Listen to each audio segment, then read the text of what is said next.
Good morning. I'd like to invite you to be seated.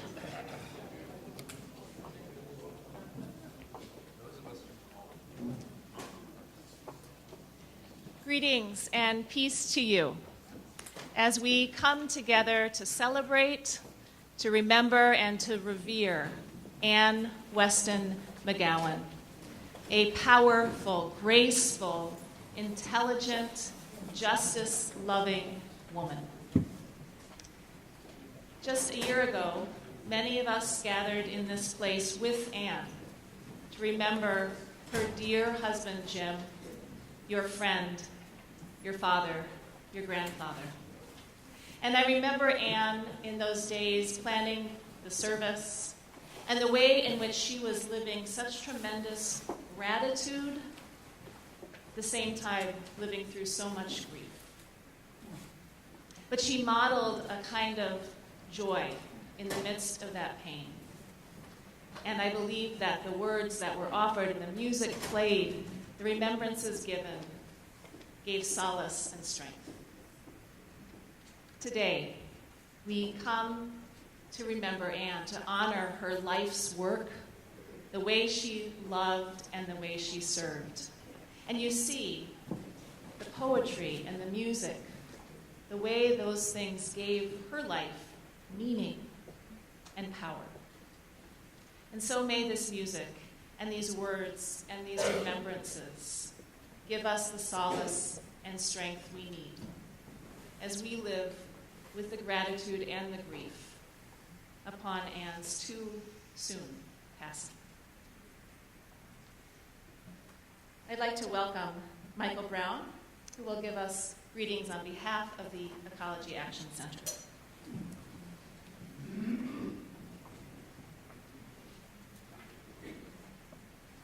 Good morning. It is my privilege to speak Anne's impact and legacy from the perspective of the Ecology Action Center. I represent the many board members, staff, and volunteers that Anne worked with over many decades. From our humble beginnings in a one-day recycling drive in 1971 to the professional environmental agency that we are today, Anne played a role. Anne was a volunteer at that very first initiative, spent decades volunteering for our previous incarnation, Operation Recycle, and eventually working for and becoming the first director of the Ecology Action Center. She was a perfect person for that role, filling so many needs at once. She was a natural community organizer. She brought people together for a common good. She was a catalyst, motivating others to help, to participate, to give, and to make a difference. She was an effective educator, teaching youth and adults alike the importance of stewardship of our home, our environment. And she was a people person with boundless optimism and enthusiasm. She grew many diverse circles of friends and partnerships through her sheer goodwill and positive attitude. With these attributes, she helped build not only our organization, but awareness in our community of the need to actively work to protect and restore our environment. We can easily give her credit for inspiring thousands of local residents. Following her retirement from the EAC in the late 1990s, Anne did not so much retire as refocus her environmental mission, unencumbered by the restrictions of working for a quasi-governmental agency and worked to fight the Enbridge pipeline, hydraulic fracturing, and other threats to our community, our public health, and our environment. In the spirit and passion of the dedication of Anne, the EAC recently renamed one of our long-running annual Green Awards in her name. Yesterday at the Illinois Sustainable Living and Wellness Expo, I announced the first ever recipient of the Anne McGowan Making a World of Difference Award. May each of us here today and the community around us continue to be inspired by the actions of Anne Weston McGowan, so that when our time comes, we'll know that we have left this place, this earth, in better shape than how we found it.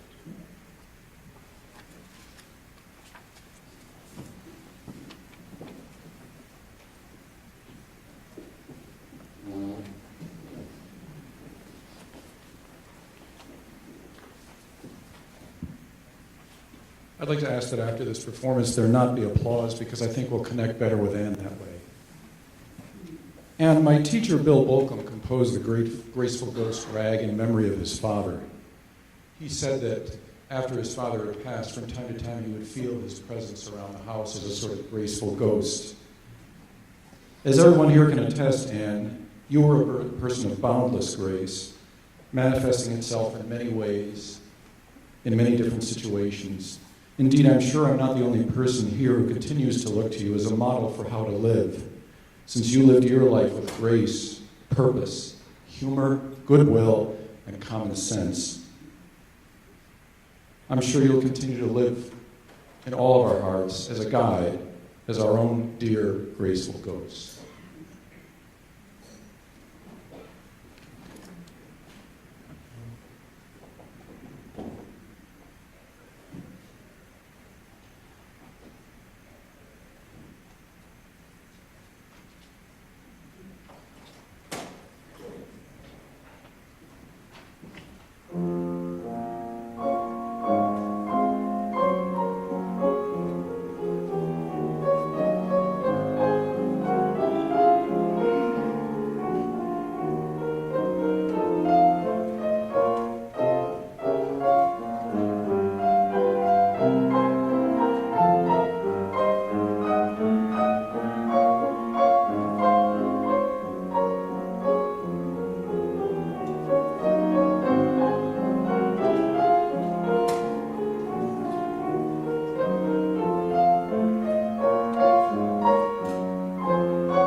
but I think he deserves a hand clap for that one. That was awesome. Thanks, Michael. Hello, folks, and we thank you so much for coming to this celebration of life. My name is Caitlin, and I'd like to introduce our family to you. So if this front row could stand up here, turn around and wave. I mean, some of you know us, but a lot of you knew my mom without us around because we were adults and moved away. But this is the youngest son of Anne and Jim, Michael. And this is the eldest, Andy, of Anne and Jim's. And then I'm the middle girl. Then this is Andy's lovely wife, Laura. And this is my lovely husband, yes, Andy. Hello. Okay, and then this is my firstborn, Ben, and his lovely girlfriend, Shannon. And this is Anne's first cousin, Charlie. And my youngest son, Eric. So these are her grandkids and my father's grandkids. And this is my middle son, Joseph. So I just wanted to say hey to you and thank you so much for coming and making this great celebration. And now if Shannon and Ben could come, we're going to sing a little song. And I picked this song because it reminds me of the sunrises at Mount Cadillac in Maine, where we would spend our summers. I think it's one of the first places in the United States where you see the sunrise, and this song reminded me of it. And I will keep talking while they're getting together here.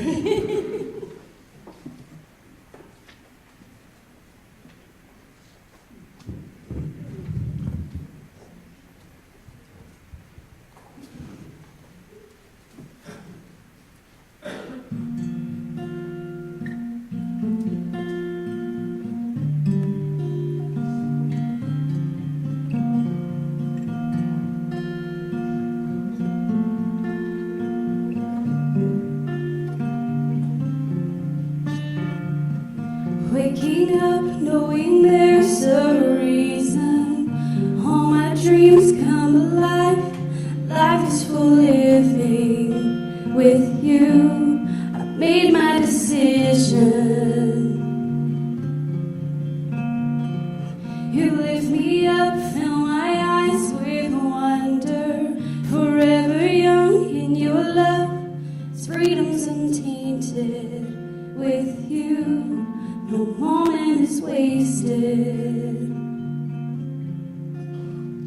See the sun now bursting through the clouds, black and white, turns to color all around. All is new in the Savior I am found.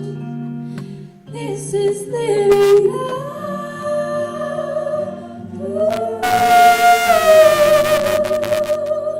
This is living now.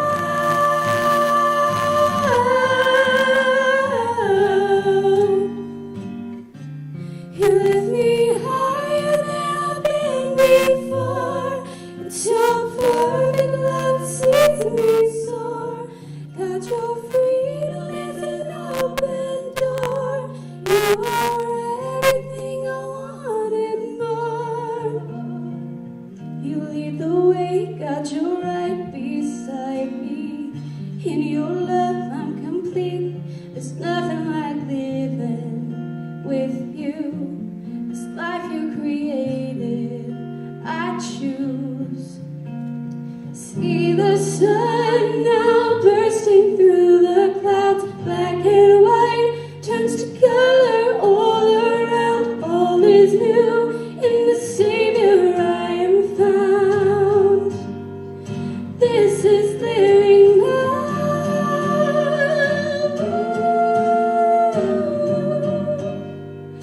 This is living now.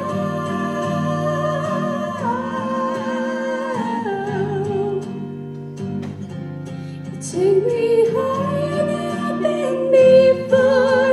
It's your perfect love that sees me soar. God, your freedom is an open door. You are everything I want and more. See the sun now bursting through the clouds, black and white turns to color all around. All is new in the Savior I found. This is living now.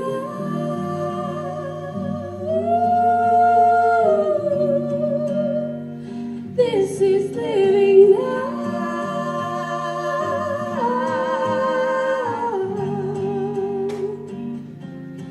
Take me higher than I've been before. It's your perfect love that sees me soar. God, your freedom is an open door. You are everything I want and more. See the sun now bursting through the clouds, black and white turns to color all around. All is new in the Savior I am found. This is living now.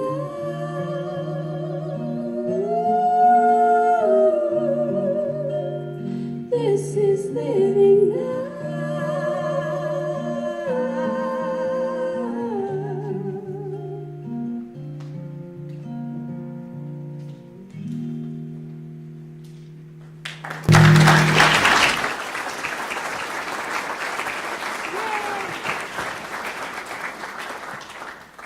Okay, I think this is next. Yeah. Okay. This is a poem that my son wrote, Benjamin, that was just playing the guitar. He wrote this when he was probably about 10, I'd say, and it's very short. It's called Pollution. It goes, pollution, pollution is very, very bad. It makes my grandma really, really mad. My mom told me when she would see litter, she'd stop to pick it up. She's not a quitter. Don't dare throw trash out of your car, because out of Grandma's window, she'll give you a scar. Litter bug, she shouts out loud. Grandma McGowan, she's not too proud. Reuse and recycle, 2 words to remember, no matter the month, September, November. Pollution, pollution is very, very bad. It makes my grandma really, really mad.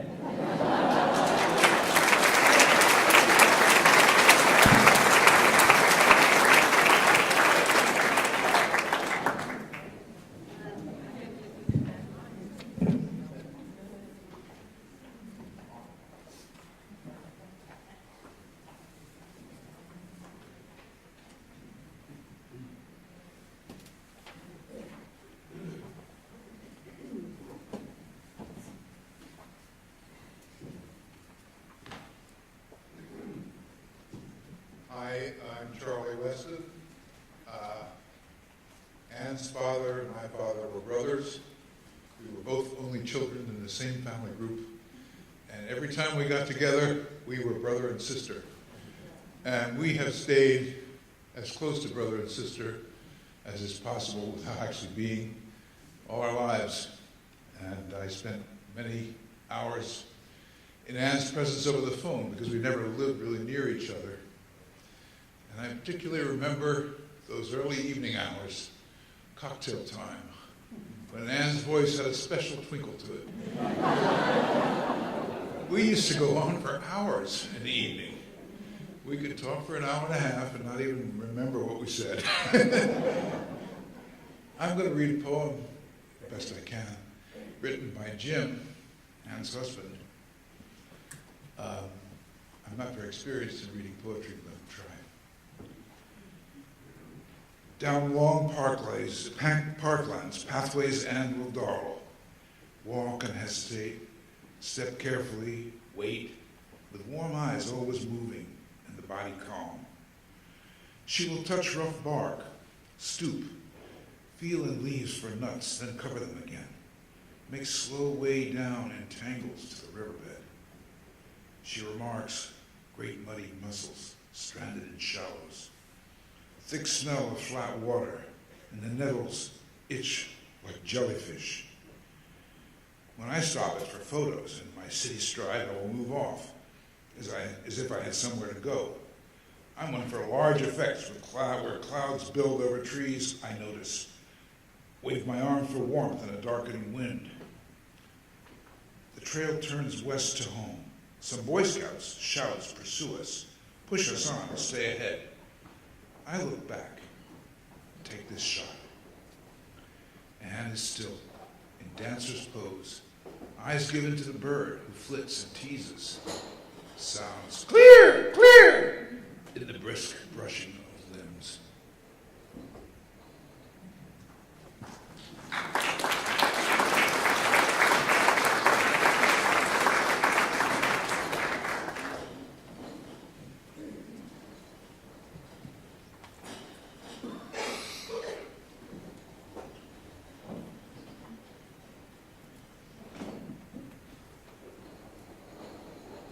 So I can't leave an open microphone alone, I'm sorry.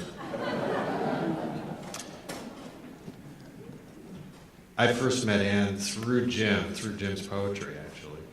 And there's a poem printed in your order of service, a happy poem for Anne, that has the great line, "Look at those peaceful geezers," which is about as ironic as you could be about Jim and Anne.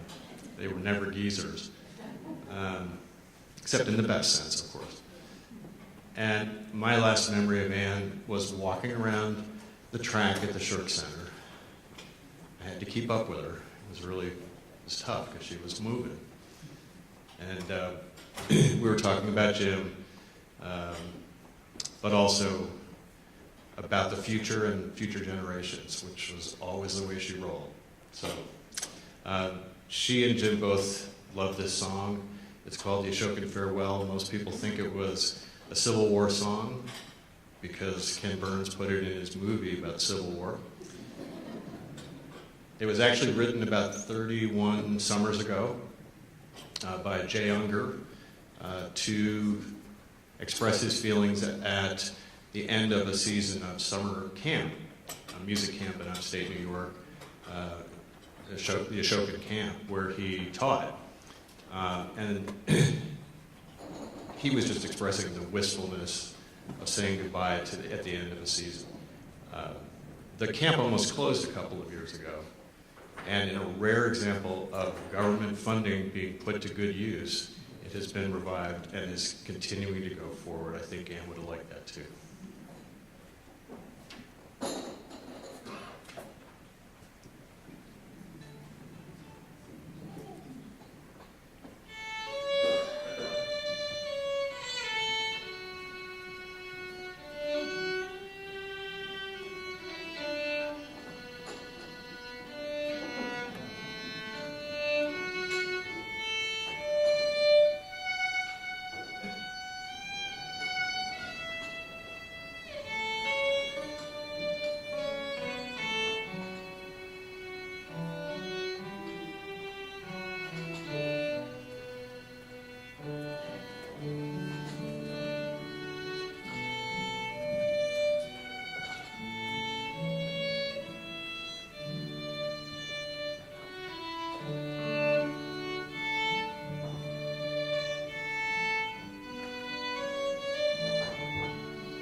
Now it's time for more stories. A wonderful selection of friends who knew Anne in all of her wondrous diversity of commitments and loves will now speak, beginning with Barbara Heil.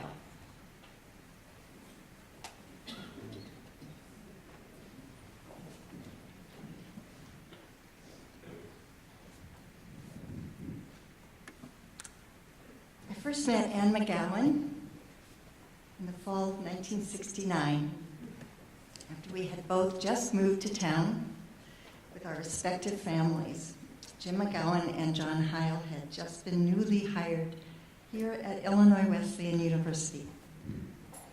For all these years, 45 and a half of them, we have been friends, and I have cherished that warm friendship and Anne's sense of humor and her genuine respect for others. I especially admired her ability to articulate clearly and with passion what really mattered to her.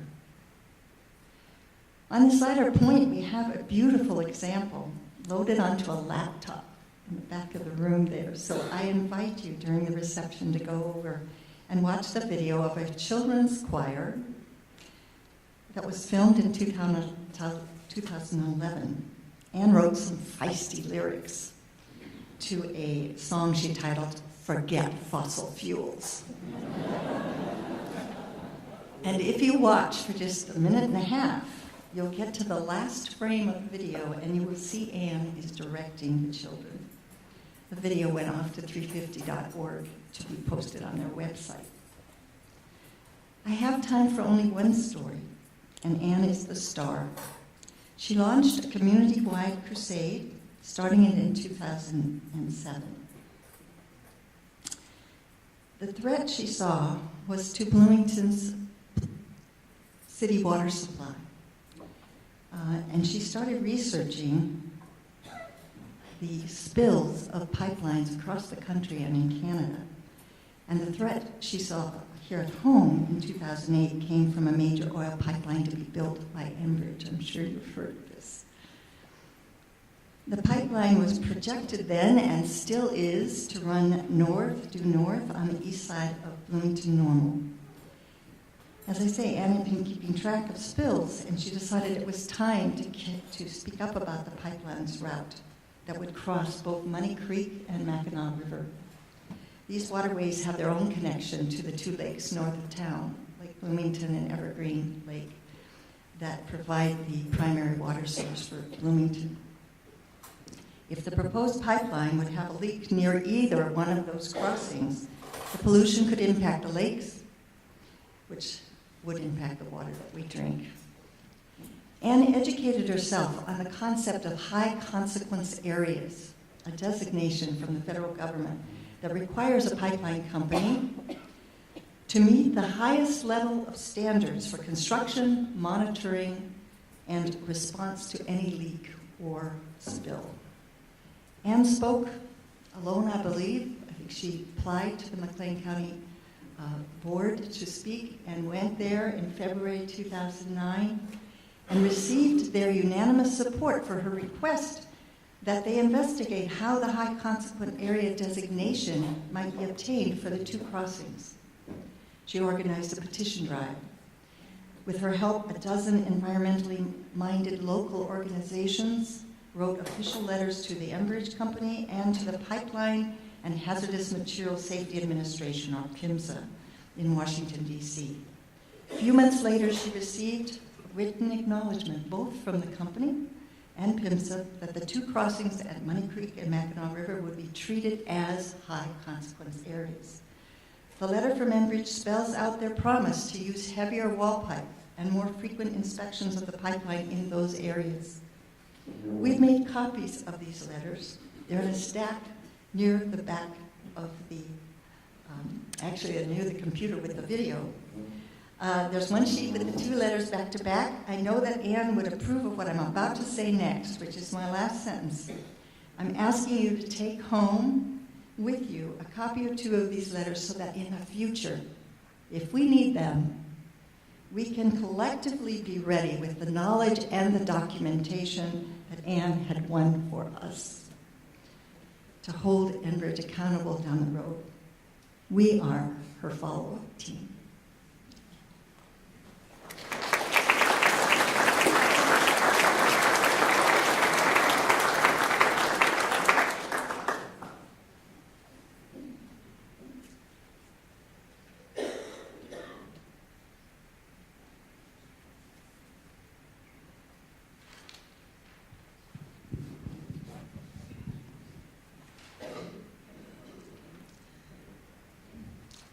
My name is Jane Nygood Plum, and this is in memory of Anne. Last Christmas morning, Anne phoned offering to take me driving anywhere I'd like to go. It was snowing lightly, but the winds were strong and bossy, like Anne herself. My first choice was my husband's grave behind the Unitarian Church, where pavers printed indicating the names of members buried there, a memorial garden. Our next stop was a slender tree on the Wesleyan campus, where her husband Jim was buried, enriching the soil beneath his grave. From there we drove to my house, where we gathered some treasures to bring to my room.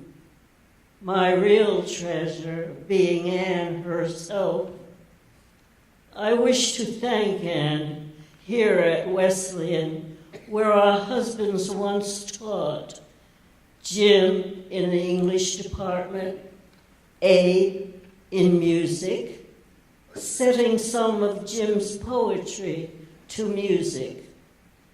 In early Bloomington days, Anne danced in my ballet classes at Miller Park Pavilion. I, in turn, worked out in classes she taught at Miller Park and at the Unitarian Church in Naomi Relansky's Dances of Peace. And, friend of nature, I do miss you so.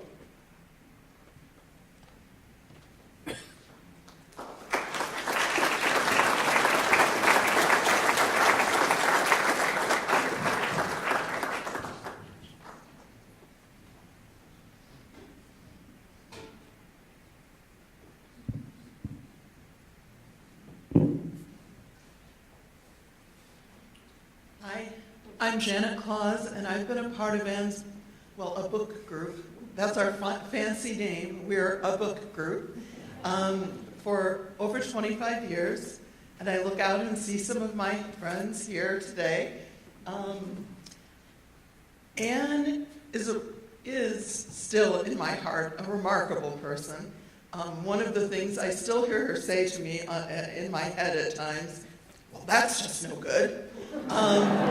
And in her very direct way, and that has helped me enormously over the years as I faced a range of challenges and had to deal with difficult situations. She's always been one of those people who says, well, that's just not realistic. That's just no good. And I miss hearing her voice say that in person, but I'm grateful that I can carry that with me in my heart. Anne, for all of us in the book group, pushed us beyond just reading books and drinking wine and talking about our lives. She had a wonderful little playlet about the Ides of March that was very funny, and she would bring it to book group about every year, and we would take part in it. And I wish I had it so I could read you a snippet, but I don't. And then she would tell us many of the things she'd learned studying Latin, and tell us some things in Latin, which we would appreciate but didn't really understand. At least I don't think any of us know Latin that I'm aware of. And one of the things was she would always have some sort of food item that tied to the way the Romans ate, so that we would be able to fully appreciate that. And one of them was apple slices with honey and black pepper. And apparently that was because the black pepper was a rare spice at that time, and it was of value. So that was something special that they did. And I was a little hesitant about that. I'm not sure the apples with honey, that seems fairly normal, but I'm not so sure about the black pepper. And this is delicious, right, ladies?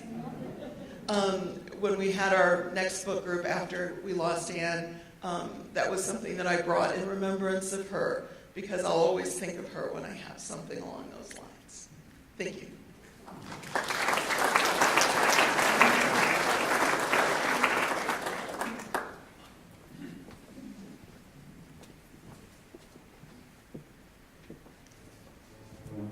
Good morning. I'm Bill Morgan, Emeritus Professor of English at ISU, the other university down the road.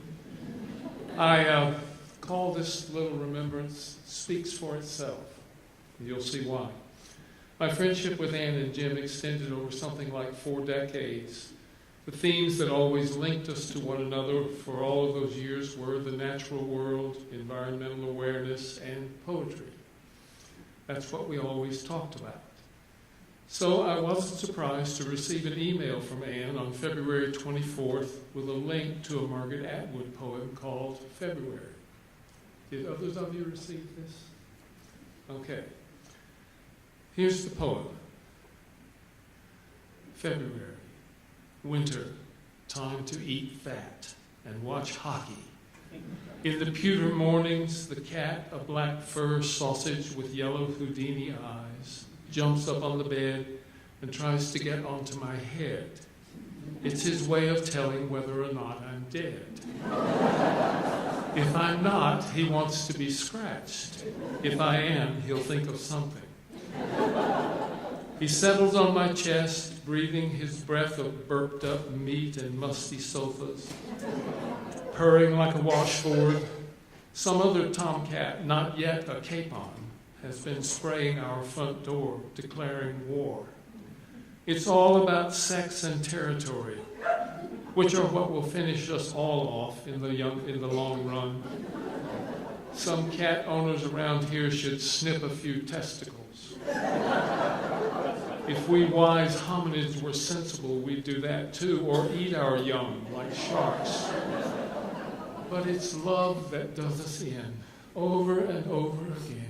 He shoots, he scores, and famine crouches in the bed sheets, ambushing the pulsing eider down, and the wind chill factor hits 30 below, and pollution pours out of our chimneys to keep us warm. February, the month of despair, with a skewered heart in the center. I think dire thoughts and lust for French fries with a splash of vinegar. Cat, enough of your greedy whining and your small pink bum hole. Off my face. You're the life principle, more or less. So get going on a little optimism around here. Get rid of death. Celebrate increase. Make it be spring.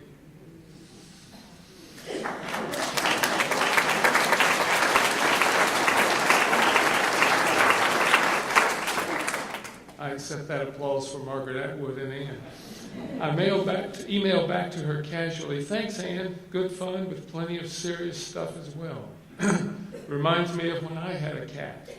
By the way, I'm cheating the Illinois cold this February. I'm in Florida raiding the fish population. So stay warm. See you in March. Love, Bill. The next news I had was the shock of an email on March 7th from Lucia Getzi telling me that Anne had died that morning. It was at the time incomprehensible and still feels unresolved. For all I knew, on February 24th, when I received the poem, Anne was in good health. She sent me a jokey poem with serious themes. I sent back a friendly but hurried, inadequate response. Everything about the exchange assumes we'll have time to talk again. I was counting on it. Besides the years of memories, what I choose to hold on to this morning is the poem she sent and the subject line of her email. She labeled the message, Speaks for Itself. The poem she's saying speaks for itself. And blessedly so does Anne's life, a life so rich, varied, open, and well-lived that it too speaks for itself. No one can doubt that she knew who she was and what she thought, and that she lived lovingly and bravely. That's a wonderful achievement and something we might all aspire to. Thank you, Anne, for setting such an example, for living a life that, like this poem, smart, sassy, and loving, speaks for itself.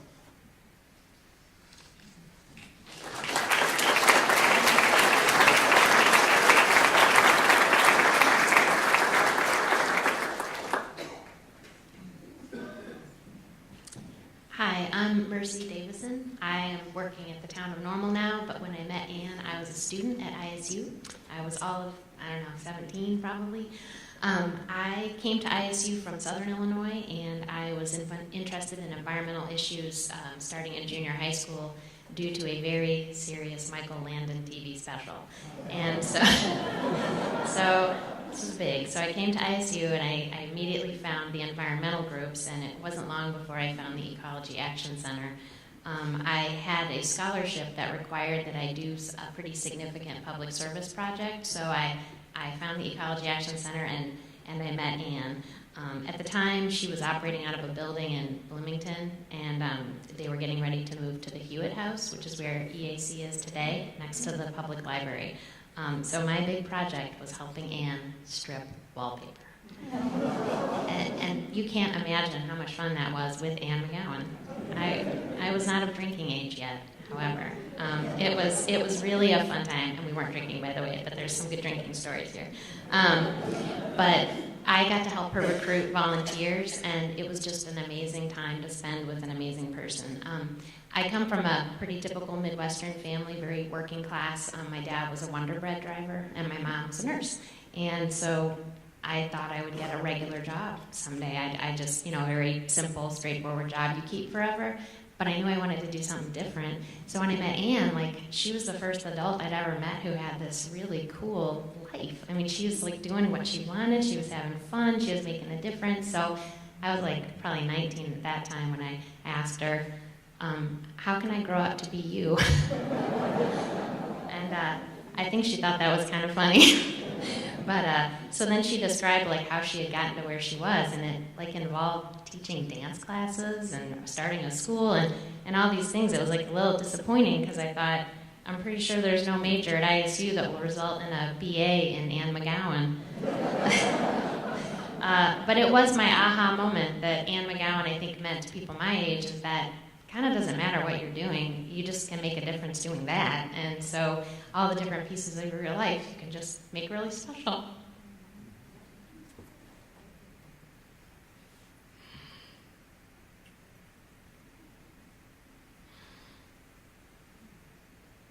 Sorry. I'm a bad crier. I don't recover.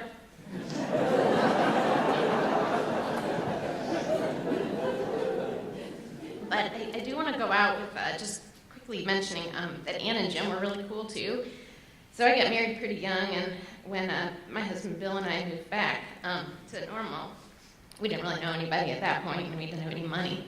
But Anne and Jim would have us down for wine on her porch, and that was the best porch in town, right on Franklin Park. It was great wine. I mean, when you're broke, it's all great. But it was really cool as a young married couple to see such a neat, long-term married couple. So, thanks.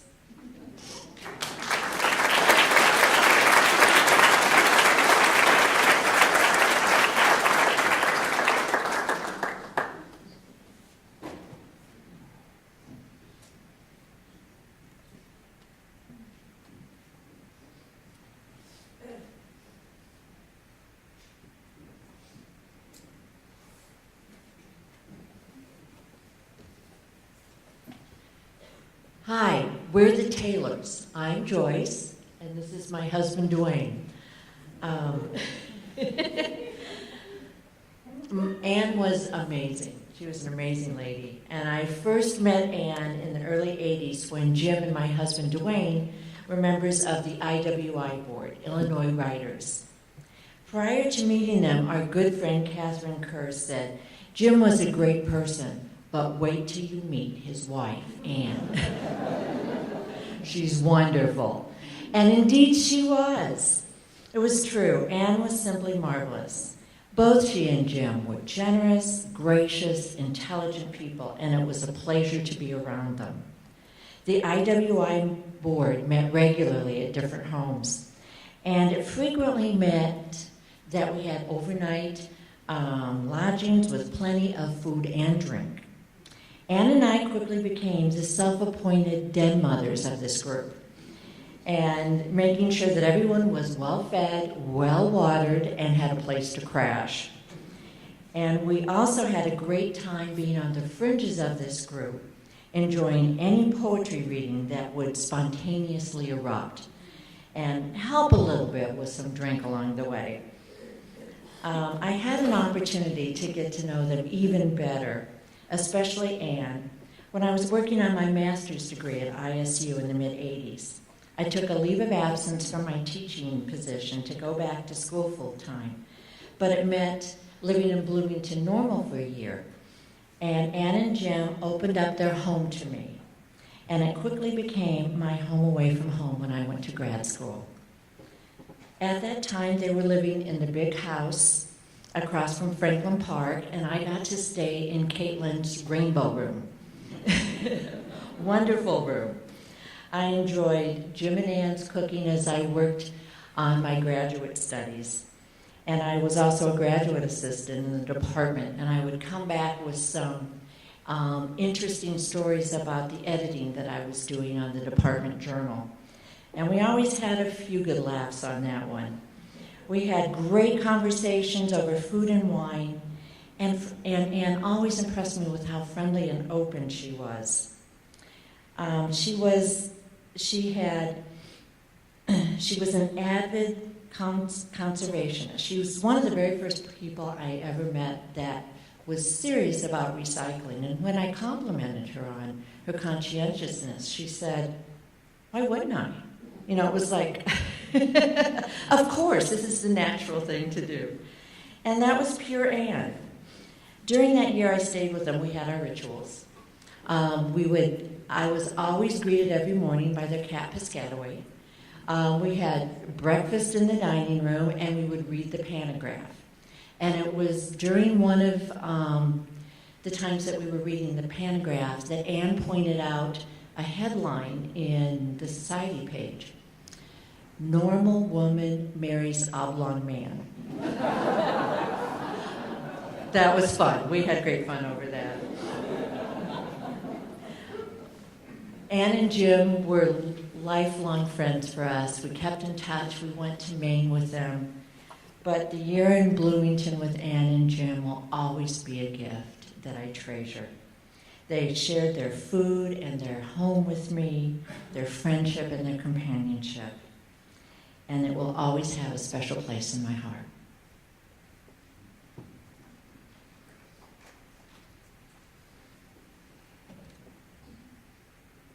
As we gather here to remember Anne and celebrate her life, let's recall how much she loved nature and how she devoted so much of her energy to its preservation. I was really happy when Charlie read the poem, Happy Poem for Anne. Jim's favorite photo of Anne was related to that poem. His shot of her in the woods, gazing intently up to identify a bird. That photo illustrates a love that pervaded her life and informed her action. Let's recall her as a careful observer of nature, of life, of human beings, and of art. She missed very little, and her observations were often penetrating and subtle. Let's celebrate Anne as a person who always held her arms wide in welcome, who was always learning and always sharing what she learned, who knew the value of action, and who became that rara avis, a teacher of Latin, who could bring the long dead back to glorious life.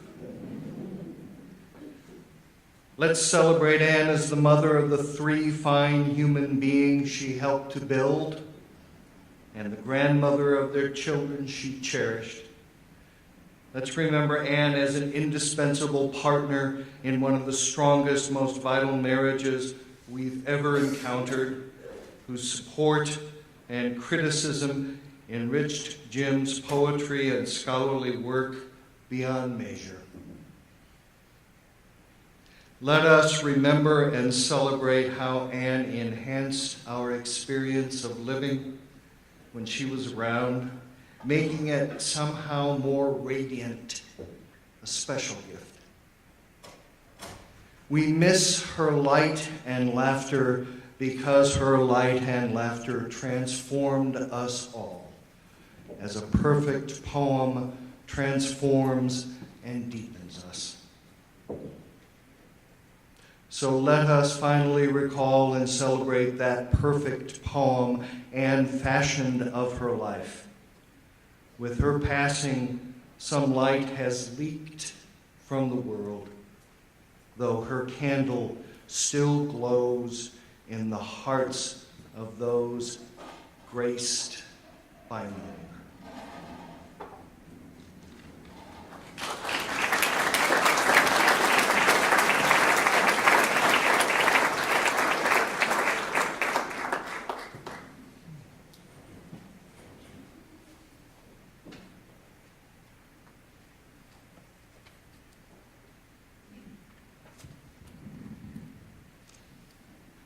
I'm Jane Turner, and I had known of Jim and Anne before I actually met Anne. I had gone to the Words Fair and did some things for EAC. It wasn't until Anne started coming to Tai Chi that we actually got to know each other. We were in the beginning group and we were learning together. One day at Tai Chi, I was in a real funk of self-pity, and Anne came in and said, "I just got an early Christmas present for myself. It's a belly dancing tape." She wanted to learn. She was all smiles and proud of herself. And I thought, I can stand here and be in my self-pity, or I could get some of that. You know? So I turned to her and said, "Would you like to go hiking?" And she said, "Yes," without hesitation. And the next morning at 9 a.m., I drove to pick up Anne, and she was waiting at the curb in a black raincoat and her walking stick, and standing very tall and quiet. And I thought, this is going to be good. We went to Merwin, Parklands that day. And every Sunday after that, for the last 7 years, we found a place to hike, if the weather was decent. And that first January, we stayed inside and we tried to learn to do belly dancing. I won't show you, it'll lead you to your imagination.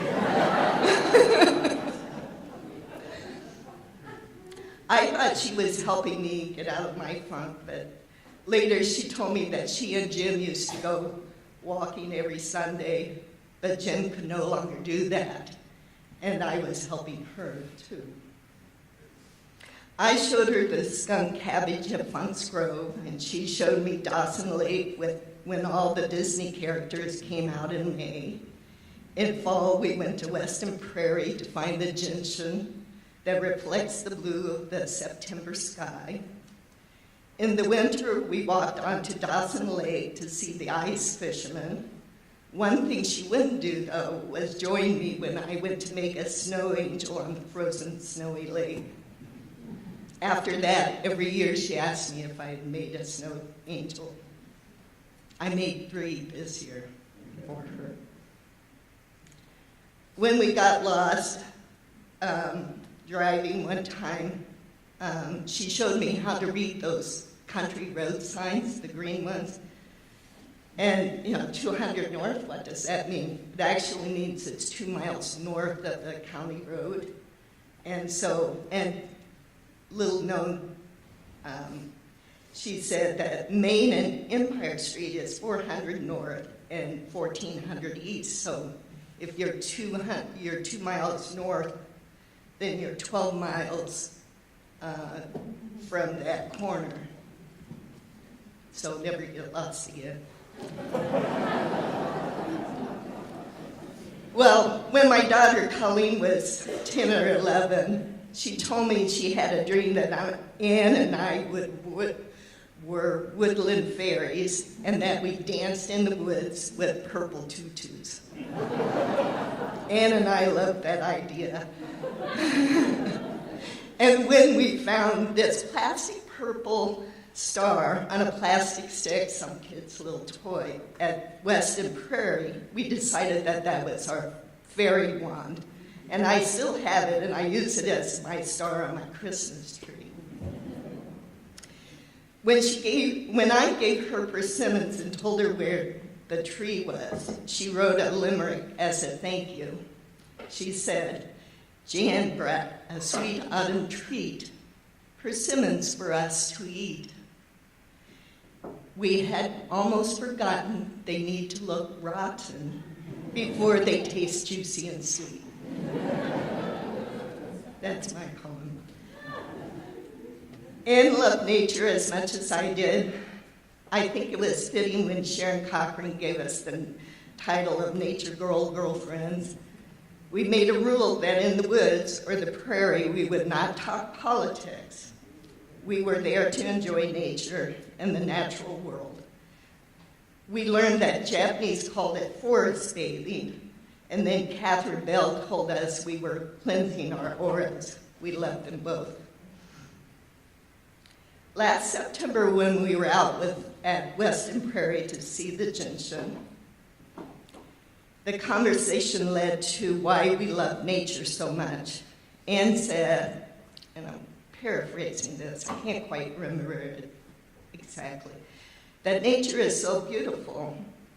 And I said, art is beautiful too. What's the difference?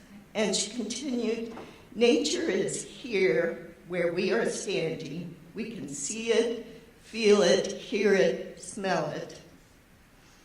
Anne and I and the others who came with us marveled at the turkeys walking up the ridge from the Mackinac River at Chinkapin Bluff and then took flight. Or we marveled at the owl giving its last call in the morning, or the pawpaws that turned Funk's Grove into the fall, into the brilliant yellow in the fall with their leaves after the maple leaves had fallen. Or the sight of the spring and the first spring beauties, or the skunk cabbage. That was why Anne loved nature so much. It's the simple beauty. And it was the essence of our friendship, both of us connecting with nature.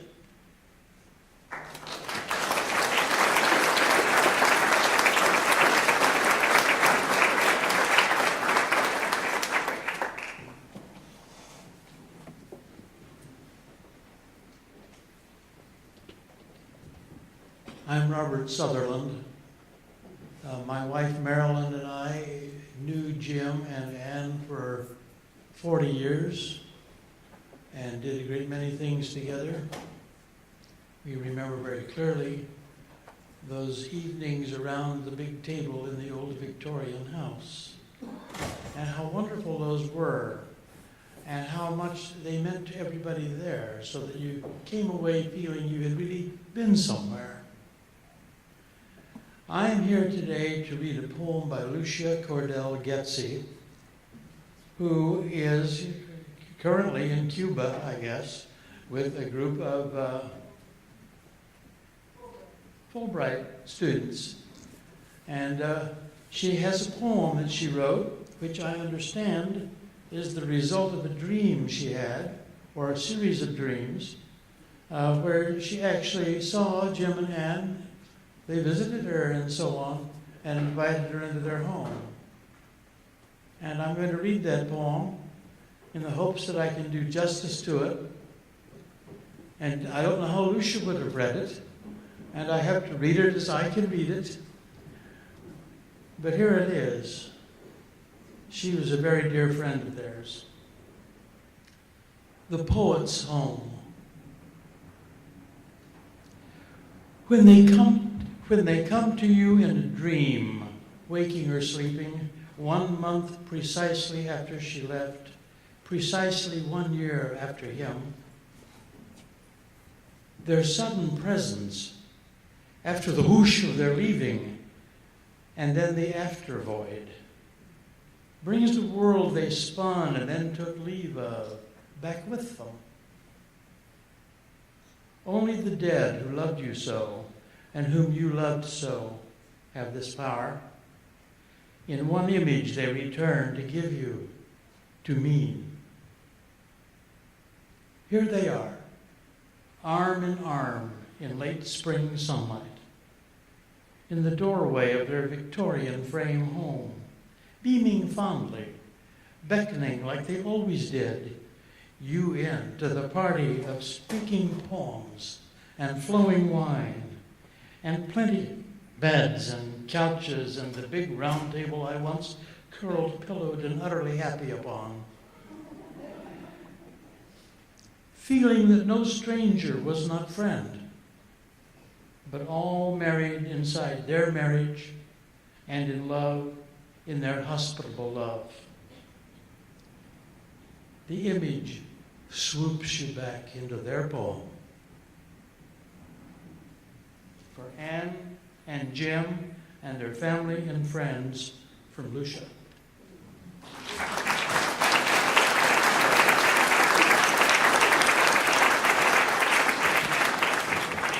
And now a musical offering from the Civic Chorale, a group that Anne, I believe, joined in just this past year.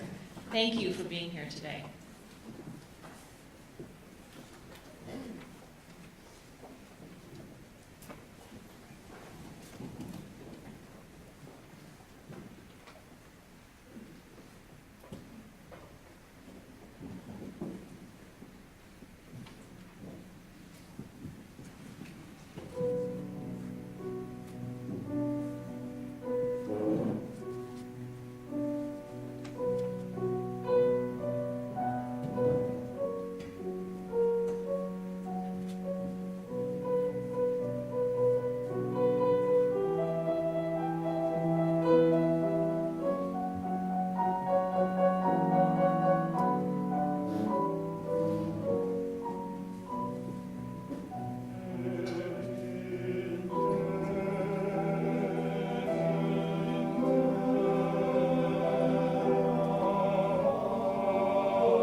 Anne loved nature, you know. She loved poetry, you know. She loved poems about nature. And fortunate for me, she liked people who wrote poems about nature. We spent some evenings in Maine, she at Sarah Lucia and I, the magic cocktail hour Charlie referred to, reading poems to each other. We'd read some McGowan poems and some Kirk poems, and we'd get around to Mary Oliver, which was a favorite for all of us. So I'd like to give you one of my favorite Mary Oliver poems called Wild Geese. You do not have to be good. You do not have to walk on your knees for 100 miles through the desert repenting.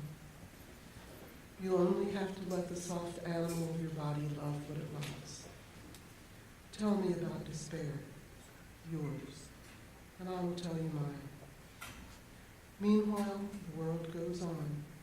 Meanwhile, the sun and the clear pebbles of the rain are moving across the landscapes, over the prairies and the deep trees, the mountains and the rivers. Meanwhile, the wild geese, high in the clean blue air, are heading home again. Whoever you are, no matter how lonely, the world offers itself to your imagination, calls to you like the wild geese, harsh and exciting, over and over, announcing your place in the family of things. Thank you.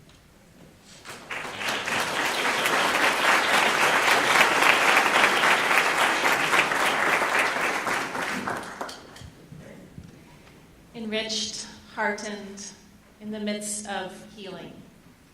I feel that is where we are at, hearing these words, these remembrances, this reverence for such a wonderful woman. Let us now go in peace, sure that when we care for one another and care for the earth, Anne's spirit is with and in us.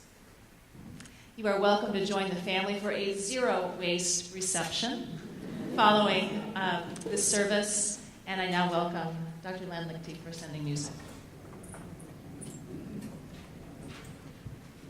Anne was part of the local group here that does Dances of Universal Peace. Dances of Universal Peace is a spiritual practice based on the concept of body prayer, and she really loved it and had this song, Dona no Bis Pacha, that she loved, and she couldn't stand the idea that there wasn't a dance for that. So she created it. We're not going to do that, but I thought it would be good for us to maybe just sing and hum this together.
Thank you.